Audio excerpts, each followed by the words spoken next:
Welcome Capricorn, this is Regina from Pacific Tarot getting ready to do your new moon in Libra meditation. The new moon occurred a few days ago in conjunction with a solar eclipse. The ring of fire amplifies the time frame around new moons, which is ordinarily just a little bit more than a couple of weeks of time, into the surrounding weeks of that event. So long before the new moon and long after it, we're feeling the effects. And for you, Capricorn, particularly for those of you with Capricorn rising, this is felt in your social house, your social identity, the way others see you, your position in the world. So I have laid out the axis of the horoscope wheel for those of you that know me, and I will clarify with another tarot deck and finish off with a couple of oracle cards. If you enjoy this reading, if you find it useful, please like this video. Please comment below. I appreciate that. And please share with others who might find it useful, and subscribe to my channel, Pacific Tarot. I appreciate all the love and support that I receive from all of you. So let's get going with your overall energy, Capricorn. The Wheel of Fortune. The Wheel of Fortune is a card at this time that's showing you your positive karma.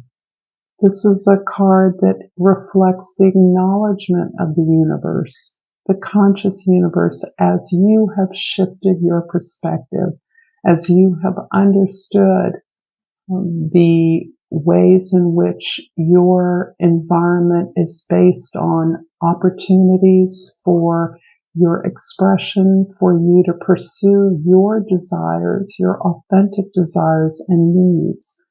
The world is opening up to you, or appearing to open up to you, with opportunities to build something solid over the long term. Although this card, the Wheel of Fortune, feels like luck, roulette, lucky chance, and in fact is more about a transition in your thinking, in your being, to viewing the world and your efforts in terms of manifesting abundance as your birthright, as your worthiness, your deservedness. And this is really shifting your perspective to this beautiful electric pink color, one of love, the investment in yourself that you have made over the long term is coming back to you through the universe, through opportunities that you have created. In the 10th house, the house of your social identity, the Queen of Swords shows you being able to detach yourself from your powerful feelings and to objectify your subjective experiences. This is you understanding that what you always believed to be true, your assumptions, your beliefs, in fact, were different. You're opened up to challenging those assumptions as you've moved into a different perspective of the world, a different perspective on the abundance of your reality. You're similarly challenging other ideas that you once believed were hard and fast. I sense that you're challenging the old trope about Capricorns being the hardest working, long-suffering goats, climbing the ladder, never demanding much for themselves, always being responsible to others. You are challenging some of that trope through your experiencing and realizing that your ability to invest in yourself as opposed into the expectations of others is what's opening up your world and giving you a whole entirely different experience of the abundance that is available to you. You are the grand negotiator at this time. You are curious. You feel that every relationship, every opportunity is an open book.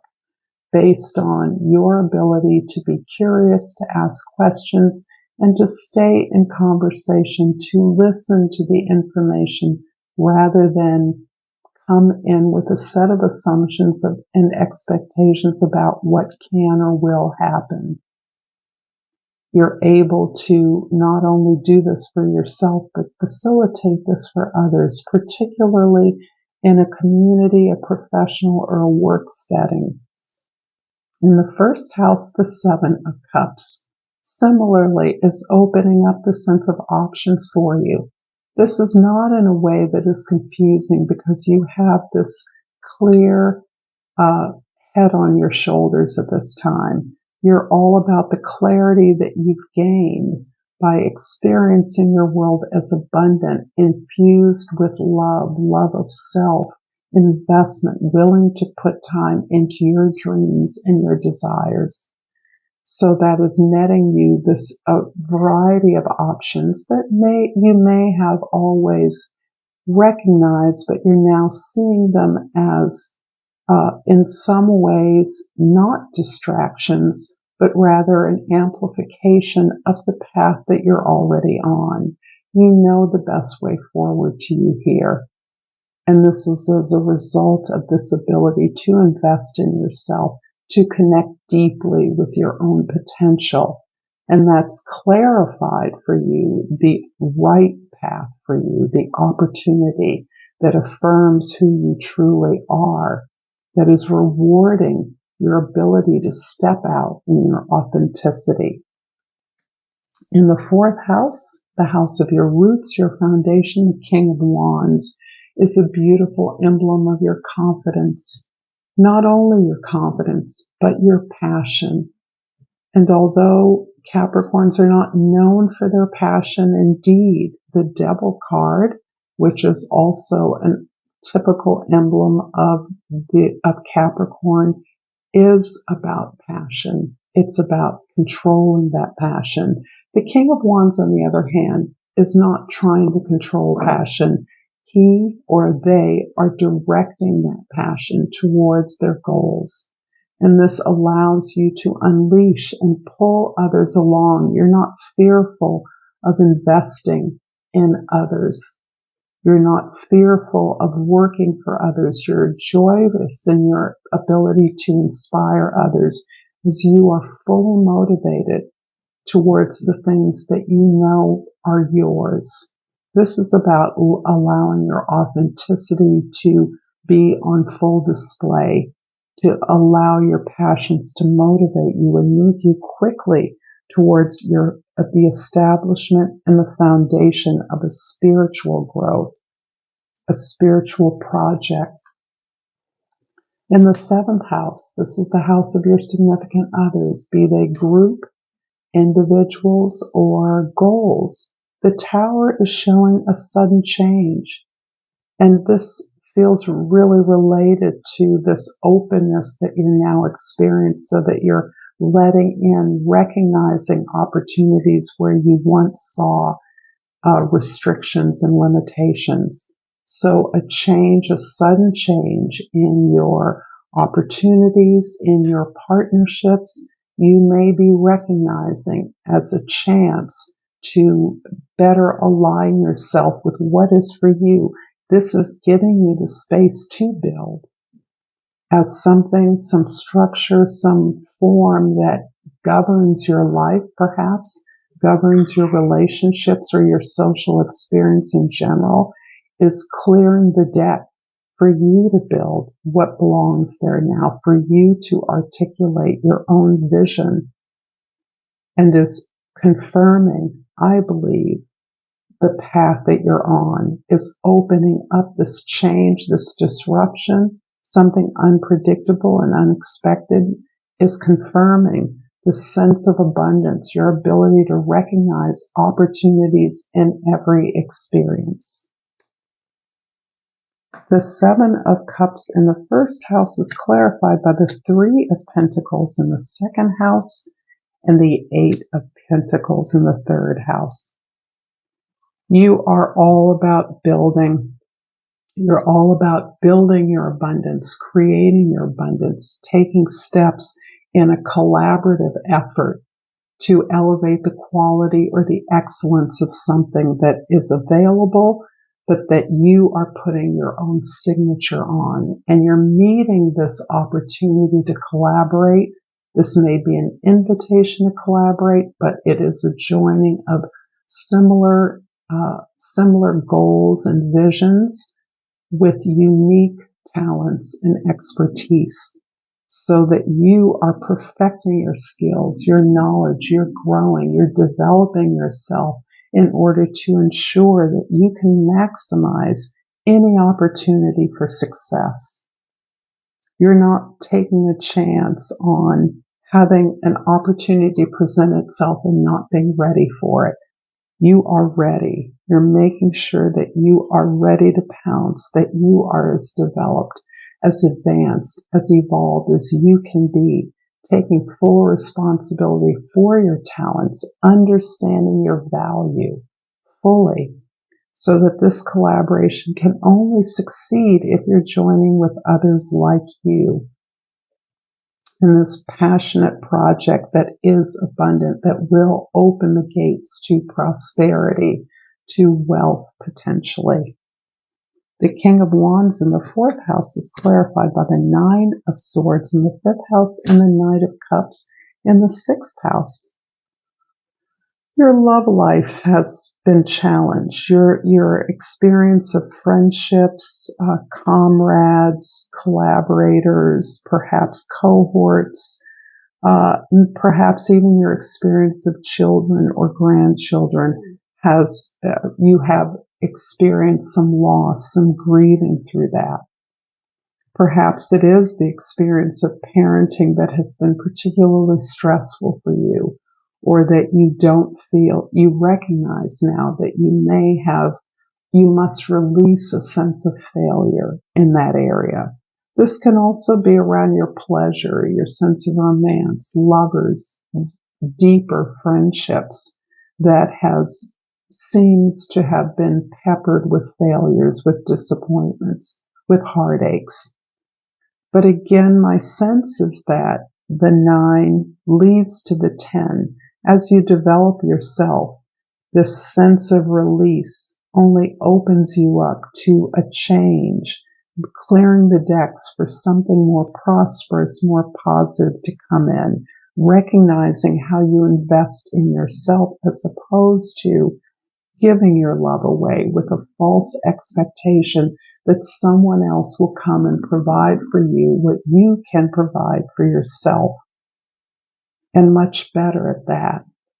This experience of releasing this pain, this suffering, is actually opening up your heart so that you are indeed investing in your imagination, your creative capacity to invent, to feel loved as you give yourself love, to be nurtured, to nurture yourself.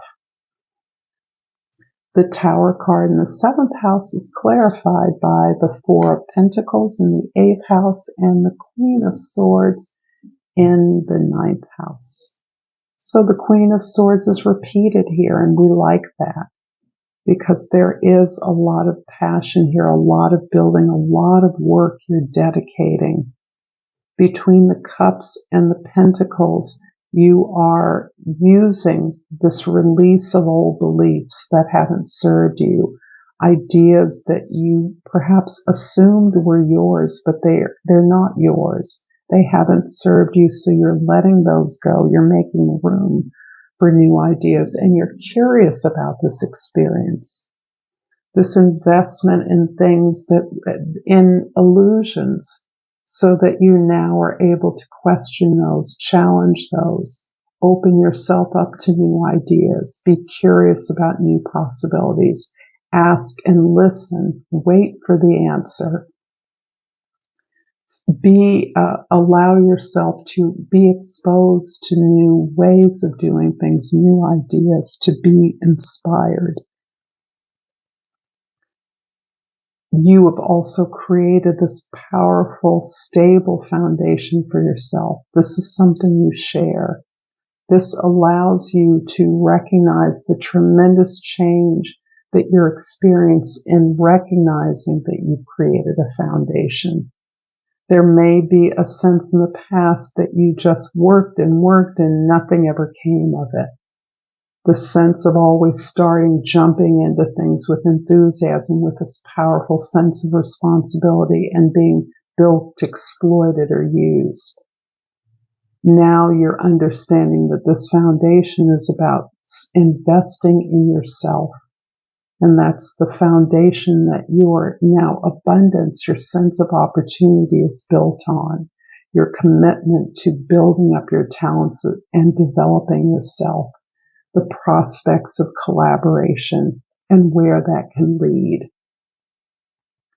The Queen of Swords in the 10th house is clarified by the 7 of Cups, another repeat in the 11th house, and the 9 of Pentacles in the 12th house. Well, if you're a Capricorn like me, nothing makes me happier than independence, economic, financial, concrete, material independence. This idea that you have cultivated your garden, you've done the work needed, necessary to grow your harvest, and you're able to abundantly enjoy the rewards of your efforts. To such a degree that you recognize now that you can invest in other projects, not only in yourself, but in others without destabilizing yourself, without jeopardizing the resources you've gained. This is beautiful, and I love in this particular card, there's kind of a fountain. I like to think of the fountain of youth that is always flowing, and that's this sort of perfection of the number 9. Nines are the ends of a cycle, the natural completion. This is your building up your material abundance so that it keeps flowing. And this is a sense of satisfaction that is taking you a very long time to earn. The sense of opportunities that you see around you are amplified by all the associations you're making, and many of those connections you're making with tribes, with groups far afield, are where you are selecting your collaborators, where you're being chosen by others who want to collaborate with you. So the offers you receive, you're fully able to negotiate those, be curious about those, get more information as that is repeated. Anything that comes to you, you now understand how to look at the details, how to ask the questions, and allow others to describe their vision to you so that you can know if it's something you're aligned with. I'm going to pull a Divine Crystal Oracle to finish off this reading. And out jumps 2 cards. The first one is appetite. Get out of your comfort zone. And my sense is that you're doing that. And the rose quartz, open up your heart. Fortunate Capricorn, 2 beautiful oracle, 2 beautiful gemstones. And finally, I'm going to pull a language of flowers card. And I pulled a cactus flower. And the key word is endurance. Hold on. You can do this. Thank you again. Until next time, namaste.